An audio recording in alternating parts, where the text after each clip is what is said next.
तो आज हमारे पास सुबह की दिनचर्या से जुड़े कई दिलचस्प स्रोत हैं। एक मोटिवेशनल यूट्यूब वीडियो है, आयुर्वेद पर एक लेख, टाइम मैनेजमेंट पर एक ब्लॉग पोस्ट और कुछ हेल्थ गाइड्स भी हैं। हाँ, काफी कुछ है। तो हमारा मकसद इन सब में से काम की बातें निकालकर ये समझना है कि एक असरदार सुबह की दिनचर्या मतलब आखिर दिखती कैसी है। और मुझे लगता है एक बात तो इन स्रोतों को देखकर साफ है क्या? कि सुबह के पहले मान लीजिए 60 मिनट वो सिर्फ आपके दिन की शुरुआत नहीं करते। अच्छा, वो आपके पूरे दिन को एक तरह से प्रोग्राम कर देते हैं। प्रोग्राम कर देते हैं। ये बहुत अच्छा तरीका है इसे देखने का। तो आज हम इसी प्रोग्रामिंग कोड को समझने की कोशिश करेंगे। बिल्कुल, क्योंकि ये प्रोग्रामिंग वाला आइडिया ना, ये सुबह उठने को सिर्फ एक काम की तरह देखने के बजाय एक मौके की तरह देखने में मदद करता है। सही बात है। ज्यादातर लोगों की सुबह तो भागदौड़ में ही निकलती है। वही तो, अलार्म बजता है और बस रेस शुरू हो जाती है।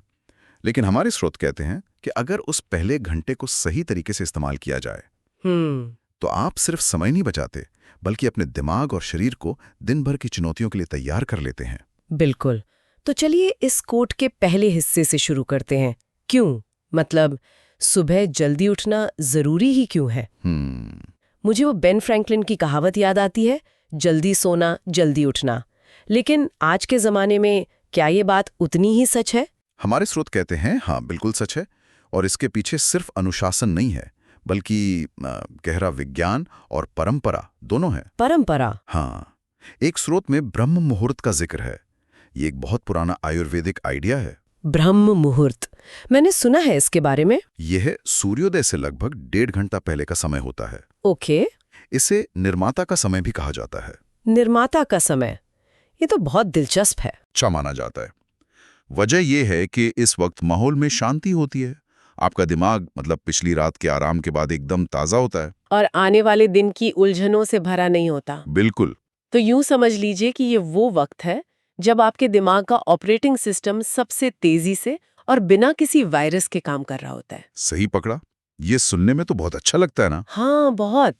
लेकिन क्या इसका कोई वैज्ञानिक आधार भी है या ये सिर्फ एक आध्यात्मिक मान्यता है? नहीं, इसका विज्ञान से भी सीधा जुड़ाव है। अच्छा। हाँ, एक रिसर्च पेपर बताता है कि जब हम प्रकृति की लय मतलब हमारी बॉडी की जो सर्केडियन रिदम है उसके साथ तालमेल बिठाते हैं तो हमारा शरीर बेहतर काम करता है। सुबह जल्दी उठने से तनाव बढ़ाने वाली हार्मोन कॉर्टिजोल, उसका लेवल कंट्रोल में रहता है, जो अक्सर सुबह के वक्त सबसे ज्यादा होता है ना। एग्जैक्टली। और साथ ही ये डोपामाइन जैसे अच्छा महसूस कराने वाले न्यूरोट्रांसमीटर को बढ़ावा देता है।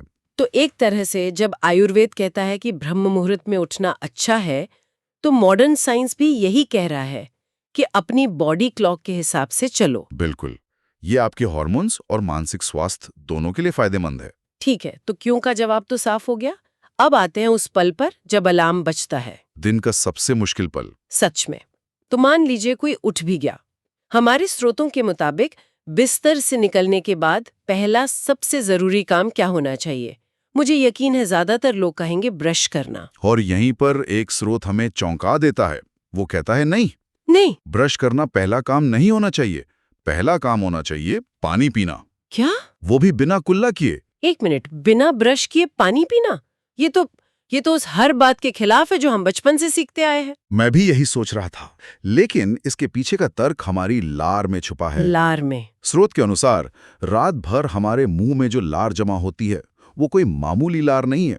वो बहुत ज्यादा एल्कलाइन मतलब क्षारीय होती है। अच्छा। उसका पीएच लगभग 8.4 होता है। ये सुबह सुबह हमारे पेट में जाकर रात भर में बने एसिड को शांत करने में मदद करती है। अरे वाह! आयुर्वेद में तो इसके कई औषधीय गुण बताए गए हैं। आंखों के नीचे काले घेरे हटाने से लेकर त्वचा पर जले या कटे निशानों को ठीक करने तक। ये एक तरह का प्राकृतिक एंटीसेप्टिक है। ये तो सच में हैरान करने वाली बात है। और उसी स्रोत में टूथपेस्ट को लेकर भी एक चेतावनी दी गई थी। हाँ बिल्कुल। उसमें लिखा है कि ज्यादातर टूथपेस्ट में सोडियम लॉरेल सल्फेट नाम का एक केमिकल होता है जो असल में लार बनने की प्रक्रिया को धीमा कर सकता है। सही। और इसीलिए वो नीम या बबूल के दातून का सुझाव देते हैं जो लार को बढ़ाते हैं। तो ये पूरा आइडिया हमारी आधुनिक आदतों पर एक तरह से सवाल उठाता है। बिल्कुल। और दूसरे हेल्थ गाइड भी इस बात से सहमत हैं कि दिन की शुरुआत गुनगुने पानी से करनी चाहिए। ये पाचन तंत्र को जगाता है, शरीर से टॉक्सिन्स निकालने में मदद करता है। इसके बाद जीभ साफ करने पर भी बहुत जोर दिया गया है। अच्छा, टंग क्लीनिंग। हाँ, क्योंकि जीभ पर जमी परत बैक्टीरिया का घर हो सकती है और एक साफ मुंह हमारी आंतों के स्वास्थ्य से सीधा जुड़ा होता है। तो शरीर को जगाने का ये पहला कदम बहुत सोच समझ कर डिजाइन किया गया है। बिल्कुल। तो ठीक है, शरीर का इंजन स्टार्ट हो गया।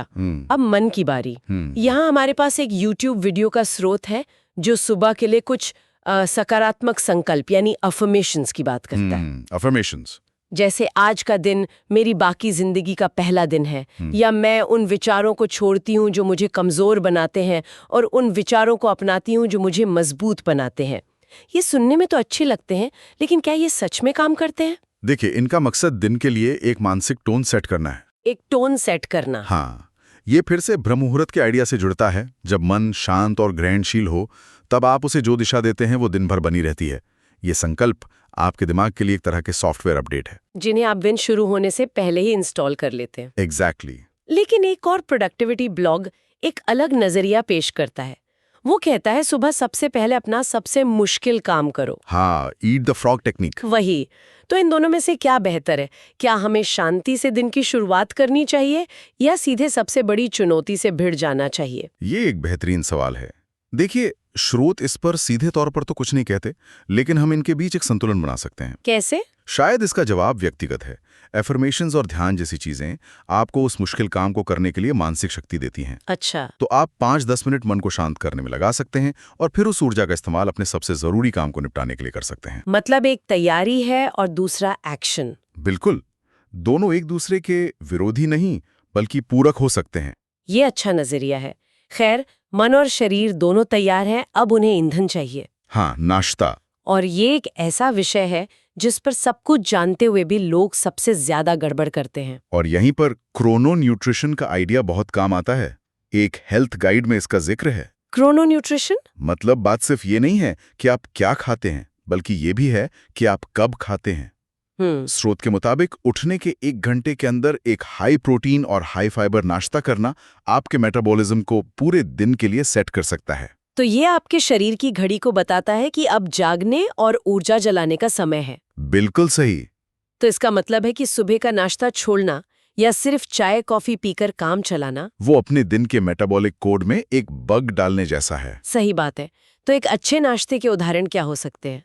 स्रोत कुछ आसान विकल्पों पर जोर देते हैं जो प्रोटीन और फाइबर का अच्छा संतुलन दें, जैसे दलिया, जिसमें आप मेवे और जामुन मिला सकते हैं। क्लासिक है। अंडे, जो प्रोटीन का पावर हाउस है, या एक स्मूदी जिसमें आप प्रोटीन पाउडर के साथ पालक जैसी सब्जियां भी मिला सकते हैं। ये भी अच्छा आइडिया है। यहाँ मकसद सिर्फ पेट भरना नहीं है, बल्कि शरीर को सही तरह का सिग्नल देना है। और हाँ, ग्रीन टी का भी जिक्र है, जो मेटाबॉलिज्म को थोड़ा और तेज करने में मदद कर सकती है। ठीक है, तो सुबह का हमारा बूटअप सीक्वेंस पूरा हो गया। हमने शरीर को जगाया, मन को दिशा दी और सही ईंधन भी डाल दिया। लेकिन इस अच्छी शुरुआत को पूरे दिन कैसे बनाए रखें? यहीं पर सुबह की दिनचर्या अक्सर फेल हो जाती है। और इसी समस्या को हल करने के लिए एक ब्लॉग पोस्ट में टाइम ब्लॉकिंग तकनीक का जिक्र है। टाइम ब्लॉकिंग, मैंने सुना है कि एलन मस्क और बिल गेट्स जैसे लोग इसका इस्तेमाल करते हैं। हाँ, कहा तो यही जाता है। और ये एक टू डू लिस्ट से बहुत अलग है। टू डू लिस्ट में आप बस कामों की सूची बनाते हैं। टाइम ब्लॉकिंग में आप हर काम को अपने कैलेंडर में एक निश्चित समय देते हैं, जैसे सुबह 9 से 11 बजे तक प्रोजेक्ट रिपोर्ट पर काम, कोई डिस्टर्बेंस नहीं। मुझे टू डू लिस्ट से हमेशा यही दिक्कत होती है। मैं 10 चीजें लिखती हूँ, 2 करती हूँ और फिर बाकी 8 को देखकर बुरा महसूस करती हूँ। सबके साथ यही होता है। टाइम ब्लॉकिंग इस समस्या को हल करता है, क्योंकि ये डिसीजन फटीग, मतलब फैसले लेने की थकान को कम करता है। अच्छा, वो कैसे? जब आपका हर घंटा प्लान होता है, तो आपको बार बार ये नहीं सोचना पड़ता कि अब क्या करूं। आपका दिमाग उस ऊर्जा को काम करने में लगाता है, ना कि ये सोचने में कि कौन सा काम करना है। इससे डीप वर्क के लिए भी समय निकालना आसान हो जाता होगा। बिल्कुल, क्योंकि आपने उसे पहले से ही अपने कैलेंडर में जगह दे दी है। इसे करने का सबसे बड़ा चैलेंज क्या है? लोग इसमें क्या गलतियां करते हैं? स्रोत के अनुसार सबसे आम गलती है अपने दिन को मिनट दर मिनट प्लान कर लेना। मतलब कोई खाली समय न छोड़ना। हाँ, असल जिंदगी में चीजें प्लान के मुताबिक नहीं चलती। कोई मीटिंग लंबी खींच सकती है, कोई अचानक काम आ सकता है, इसलिए हर ब्लॉक के बीच में 10-15 मिनट का बफर टाइम रखना बहुत जरूरी है। और दूसरी बड़ी गलती? ब्रेक के लिए टाइम ब्लॉक ना करना। आराम करना भी एक जरूरी काम है, उसे भी अपने कैलेंडर में जगह दें। ये सब सुनने में बहुत अच्छा और तर्कसंगत लगता है। लेकिन हम सब जानते हैं कि आदत बनाना, खासकर सुबह जल्दी उठने की आदत, बहुत मुश्किल है। तो इन सब अच्छी बातों को हकीकत में कैसे बदलें? स्रोत इस पर बहुत व्यवहारिक सलाह देते हैं। सबसे पहली बात, धीरे धीरे शुरू करें। धीरे धीरे? हाँ, अगर आप 7 बजे उठते हैं तो कल से 5 बजे का अलार्म मत लगाइए। बस 15 मिनट पहले उठने की कोशिश करें। कुछ दिन इसे बनाए रखें, फिर 15 मिनट और कम करें। ये एक मैराथन है, स्प्रिंट नहीं। बिल्कुल। और एक बहुत ही क्रूर लेकिन असरदार सलाह जो मैंने पढ़ी, अलार्म घड़ी को बिस्तर से दूर रखें। हाँ, मुझे लगता है मेरे फोन का स्नूज बटन मेरे सबसे ज्यादा इस्तेमाल किए जाने वाले बटनों में से एक है। ये मुश्किल है, पर इसीलिए असरदार है। जब आपको अलार्म बंद करने के लिए बिस्तर से उठना ही पड़ेगा, तो आपके जागने की संभावना कई गुना बढ़ जाती है। और एक नियम बनाने की सलाह भी दी गई है, स्नूज बटन कभी नहीं दबाना। हाँ, स्नूज बटन आपके दिमाग को ये सिखाता है कि कोई बात नहीं, 5 मिनट और सो सकते हो, जो कि एक बहुत बुरी आदत है। एक और दिलचस्प बात जो एक लेखक ने कही, वो है उठने के लिए एक मजबूत वजह का होना। सही, सिर्फ जल्दी उठने के लिए उठना काम नहीं करता। आपको किसी ऐसी चीज का इंतजार होना चाहिए जो आपको बिस्तर से बाहर खींच ले। बिल्कुल, वो वजह कुछ भी हो सकती है। एक कप ताजी कॉफी की खुशबू, अपनी पसंदीदा किताब के कुछ पन्ने पढ़ना, या बस 10 मिनट की शांति। जब आप सुबह उठने को एक सजा की तरह नहीं बल्कि एक इनाम की तरह देखते हैं, तो नजरिया बदल जाता है। हाँ, और अगर फिर भी मुश्किल हो तो एक अकाउंटेबिलिटी पार्टनर बनाने का सुझाव है। किसी दोस्त को बताएं कि आप ये कोशिश कर रहे हैं। इससे भी फर्क पड़ता है। बहुत। बस ये जानने से कि कोई और आपके बारे में जानता है, बहुत फर्क पड़ता है। तो इन सभी स्रोतों को एक साथ रखकर देखें तो क्या तस्वीर बनती है? हमने ब्रह्म मुहूर्त की प्राचीन सोच से लेकर टाइम ब्लॉकिंग जैसी आधुनिक तकनीक तक का सफर तय किया। हमने लार के विज्ञान से लेकर नाश्ते के मनोविज्ञान तक को समझा। तस्वीर ये बनती है कि एक अच्छी सुबह की दिनचर्या टुकड़ों में काम नहीं करती। ये एक पूरी तरह से जुड़ी हुई प्रणाली है। एक सिस्टम। हाँ, एक सिस्टम। आपका मानसिक स्वास्थ्य आपके शारीरिक स्वास्थ्य पर निर्भर करता है। आपकी दिन भर की उत्पादकता आपकी सुबह की शांति पर निर्भर करती है। और आपकी सुबह की सफलता आपकी रात की नींद पर निर्भर करती है। बिल्कुल। ये अपने दिन को संभालने का एक तरीका है, इससे पहले कि दिन आपको संभालने लगे। बिल्कुल सही कहा। और आज जब हमने सुबह की दिनचर्या को प्रोग्राम करने की बात की है, तो मेरे मन में एक ख्याल आ रहा है कि हम सुबह के स्टार्टअप रूटीन पर इतना ध्यान देते हैं, लेकिन क्या हम इसी टाइम ब्लॉकिंग जैसी तकनीक का इस्तेमाल शाम के शटडाउन रूटीन के लिए भी कर सकते हैं? अच्छा। मतलब एक ऐसी दिनचर्या जो हमें दिन भर के तनाव से मुक्त करे, हमें बेहतर नींद के लिए तैयार करे, ताकि अगले दिन का रीबूट और भी बेहतर हो। इस पर भी सोचना दिलचस्प होगा।